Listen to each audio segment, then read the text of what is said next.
New Zealand is a wonderful country. I wouldn't change it for the world, but as I say often, my love for this place has been hard-won. It's not an issue of being averse to coming to New Zealand. It's really just getting the cultural integration right. Being an IMG, or an international medical graduate, hasn't been an easy ride for Dr. Carolyn Providence. But after many years of reconciling those struggles, she joins me to talk about what life has been like as a woman of colour moving to New Zealand to chase a career in medicine. I'm Kadambri Raghukumar, and this is Here Now. So about 10 years ago now, I emigrated from the UK, where I did most of my medical training, to come to New Zealand. And it was quite an interesting experience, far from what we had anticipated. Carolyn was born in St Vincent in the Grenadines in the Caribbean and moved around the region studying medicine before ending up in the UK to study further. In this 4-part series, I'm following the stories of 4 black women and their journeys carving out careers for themselves in New Zealand. Carolyn was recruited into New Zealand as a doctor and given a role in a regional hospital, but her experience of being marginalised there left her so scarred she had to call it quits and move to Auckland. I spoke to her for this podcast when it was called Voices, not long after she'd moved in 2021. Here's a clip from that interview. One of the things that impacted me was that there was just no support. So, for example, I would be in a room with my colleagues and I would have ideas, etc., but I would find myself sidelined. As I got a bit more vocal about these things, I always felt that things were getting a little bit more difficult for me. There was one time when I was summoned in and told that there had been complaints made about me. But that fell away at the end because there was no evidence to bolster these allegations, and things like that happened. Things like poverty, etc., were spoken of in really derogatory terms. Some aspects of culture in Māori and Pacific culture were openly denigrated. These things happened behind the scenes, and it's clear that certain aspects, certain people within different parts of the society weren't getting the same sort of respect as others. So there was no help, there was no forum for us to be able to get together and discuss this without fear of prejudice. We couldn't get help. We couldn't, basically, we didn't know where to turn. And my experiences are not unique. They have been repeated with other professionals. Because it became very difficult for us to stay there, we're now here. And what that means is that we were unable to provide the care to the population who deserved it. And also, they were deprived of the services of doctors who were specifically recruited to come to that region. So it was devastating for us, and it was also terribly unfortunate for the people that we left behind. How did that make you feel as someone that came from the UK? How did that sort of being privy to these insights make you feel? Left me feeling very confused. This was definitely a departure from the New Zealand that I had heard and read about. Being unable to do the things that I was trained to do, being unable to deliver the care that I felt would have been expected of me, left me with a sense of sadness. Now we have a name for it. It's called moral injury, which is when doctors feel distress at being unable to provide the care that they would like, and they suffer a lot of injury as a result of it. A sense of detachment sometimes from the patients that you are dealing with, anger, burnout, the list is long. Cut to 5 years since she moved from regional New Zealand to Auckland, Carolyn is now a senior medical officer specialising in stroke medicine at Middlemore Hospital. She's been the president of the Caribbean Society of New Zealand and generally is in a much better place personally and professionally. But reflecting on her early years here, she thinks much is yet to change for new international medical recruits to New Zealand. 10 years ago, when I came to New Zealand, We didn't even have the language to describe a lot of the things that we were experiencing and the things that we were going through as people of colour, and more specifically women of colour in a leadership position, which is a very challenging one to be in. Now the words like moral injury and microaggressions just slip off the tongue, of course, and a lot more people understand what it is like. Yeah, it really boils down to the fact that I was a target of bias, not just from my colleagues, but sometimes from the patients as well, and not everyone.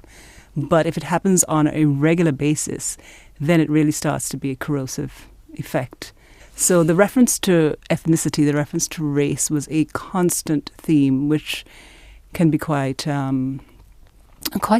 To be one of anything in a situation is quite alienating. So rather than be reminded of it at every opportunity, you need to be included and not singled out. As of 2023, between 40 to 50% of New Zealand's medical force is recruited from overseas, and many are placed in New Zealand's rural or regional hospitals, like Carolyn and her husband were, both classified as international medical graduates. There's a massive recruitment drive for doctors outside. So, as you know, there is a medical workforce crisis and there's global competition. So we were lured to come to New Zealand by the promise of many different things. It depends, but for us and for me in particular, it was the promise of more autonomy over my work, better weather, wide open spaces, the ability to have my children running around, and just to be in a place that I felt a little more myself. When I look back at that time now, I'm actually appalled at the lack of ability to transition us into New Zealand. So any New Zealander can tell us that living in the South Island is different from the North Island. Working in a metropolitan hospital is different from working in a rural hospital. And when we landed, we were given virtually no idea of cultural expectations. We had nothing in terms of cultural integration. New Zealand, as I was saying, is different in different parts, but the variety and the diversity of the IMGs is also vast. So people come from many different countries, many different health pathways, and an effort should be made to acclimatise and accommodate each of them according to their various requirements. I mean, you probably came quite close to points in your medical career in New Zealand where you might have felt like you wanted to give up, perhaps dealt with feelings of regret in terms of having taken that decision to come here. So there was a promise of one thing and your reality proved to be completely different. Correct, because we went to a very rural and provincial area, which might have been different for us if we'd moved to a metropolitan area. 5 years on, how has your experience changed in your current position? Where I am now, in a metropolitan centre, in particular in Middlemore Hospital, I am supported and I am very at ease with what I do. I feel that my decisions are no longer prejudged, or there's no conception of me as having inferior clinical judgment in the same way that I had experienced it before. I don't feel that I stand out, and I feel that